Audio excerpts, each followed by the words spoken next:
요엘 1장 우리 1절에서 2절에 있는 말씀 우리 함께 읽도록 합니다. 부두엘의 아들 요엘에게 임한 여호와의 말씀이라. 늙은 자들아 너희는 이것을 들을지어다. 땅의 모든 주민들아 너희는 귀를 기울일지어다. 너희의 날에나 너희 조상들의 날에 이런 일이 있었느냐.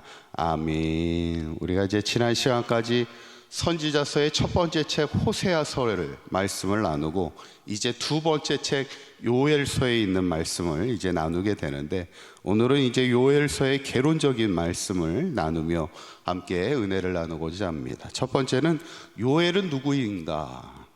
요엘에 대한 자료는 많지는 않습니다. 그나마 오늘 읽었던 1절에 짧게 소개하고 있죠. 1절을 다시 한번 읽어봅니다. 시작. 부두엘의 아들 요엘에게 임한 여호와의 말씀이라. 아멘. 요엘이 아버지가 누구라는 거예요? 부두엘이라는 사람. 누군지는 정확히 알 수는 없지만 그래도 이렇게 이름이 등장한다는 것은 그 당시 그래도 어느 정도 명성이 있는 사람이라 이렇게 여겨집니다. 그런데 참 의미가 있는 것은 뭐냐면 이 요엘이라는 사람의 이 이름의 뜻이에요. 요엘의 이름의 뜻이 있습니다. 그 뜻이 뭐냐면 여호와는 우리 하나님이시다 이렇게 고백하는 어쩌면 이 신앙의 아름다운 고백이죠. 우리가 지난 주일날도 하나님 앞에 아버지께 예배하는 그 예배는 하나님을 나의 하나님으로 고백하고 나의 아버지로 고백하는 그 귀한 신앙의 고백이 신령으로 드리는 그런 예배인데, 오늘 요엘이라는 이름의 뜻이 여호와는 우리 하나님이라. 제가 지난번에 TV에 어떤 할머니가 나와서 자기의 이름을 소개하는데 리포터가 성함이 어떻게 되냐고 이렇게 물으니까 자꾸 부끄럽다고 자기 이름을 안 얘기하시려다가 나중에 이제 자기 이름을 얘기하는데 이름이 금님이에요. 금님. 좀 특이하시죠? 금님. 근데 이렇게 들을 때는 좀 이상하지 않는데 성이 뭐냐고 물으니까 임시세요. 이제 아시겠죠? 그래서 이름이 임금님이에요. 임금님. 참 옛날에는 그런 걸 좀 생각하면서 하시면 좋은데, 그래서 어렸을 때부터 엄청 놀림을 받아가지고 자기는 어디 가서 자기 이름을 잘 얘기하지 않는다는 거예요. 요엘의 이름이 뭐라고요? 여호와는 우리 하나님이시다. 어떻게 보면 최고의 신앙의 고백이에요. 하나님이 나의 하나님이시고 하나님만이 나의 아버지가 되심을 고백하며 살아갈 수 있다는 게 참 귀한 이름이라 여겨지는데, 요엘이 활동한 시기는 언제일까? 학자들마다 좀 의견은 분분한데 남유다의 요아스 시절에 쓰여진 것으로 이제 추정을 합니다. 그러니까 호세아, 첫 번째 책이었던 호세아는 북이스라엘을 상대로 그 북이스라엘의 하나님의 말씀을 선포한 선지자라면, 이 요엘은 남유다를 대상으로 하나님의 말씀을 선포한 선지자임을 보게 되는데, 요엘서의 가장 큰 메시지는 여호와의 날입니다. 여호와의 날, 마지막 하나님 여호와의 날에 심판의 날이 다가올 것을 전하고 있어요. 그래서 요엘서가 참 귀한 게 신약 성경에 봐도 신약 성경에서 많이 인용되고 있는 말씀이 요엘서의 이제 말씀인데, 비교적 짧은 요엘서이지만 귀한 마지막 때를 우리에게 선포하고 있는 책이기도 해요. 그래서 요엘서의 메시지에 가장 많이 나오는 게 뭐냐면 회개하랍니다. 마지막 날이, 여호와의 날이 가까웠기 때문에 마치 누구의 메시지와 비슷합니까? 신약 성경에 가면 예수님이 오시기 전에 광야에서 외쳤던 세례 요한의 말씀과 비슷하죠. 회개하라, 천국이 가까웠다는 거예요. 요엘의 핵심도 회개하라는 거예요. 여호와의 마지막 때가 가까이 오고 있다는 거예요. 그래서 요엘서는 구조를 보면은 총 3장이에요. 짧은 구조를 가지고 있는데 1장에서는 이제 메뚜기 때의 심판이 임할 것을, 그래서 2장에 가면은 여호와의 날이 이제 마지막 때가 올 것을 얘기하고, 또 그 마지막 때에 특별히 행하는 일 가운데 하나가 민족들에 대한 심판인데, 특별히 어떤 민족이냐면 유다 민족을 학대하고 괴롭혔던 이방 민족들에 대한 심판도 함께 이루어짐을, 그러니까 하나님은 결국 우리를 대적하는 자들을 가만히 두시지 않는다는 거예요. 하나님의 백성을 대적으로부터 심판하시는 얘기가 이제 요엘서의 구조인데, 이제 오늘 우리가 1장을 잠깐 보시면 메뚜기의 심판이 이렇게 이루어집니다. 4절에 있는 말씀 한번 읽어보도록 합니다. 시작. 팥중이가 남긴 것을 메뚜기가 먹고 메뚜기가 남긴 것을 느치가 먹고 느치가 남긴 것을 황충이 먹었도다. 아멘.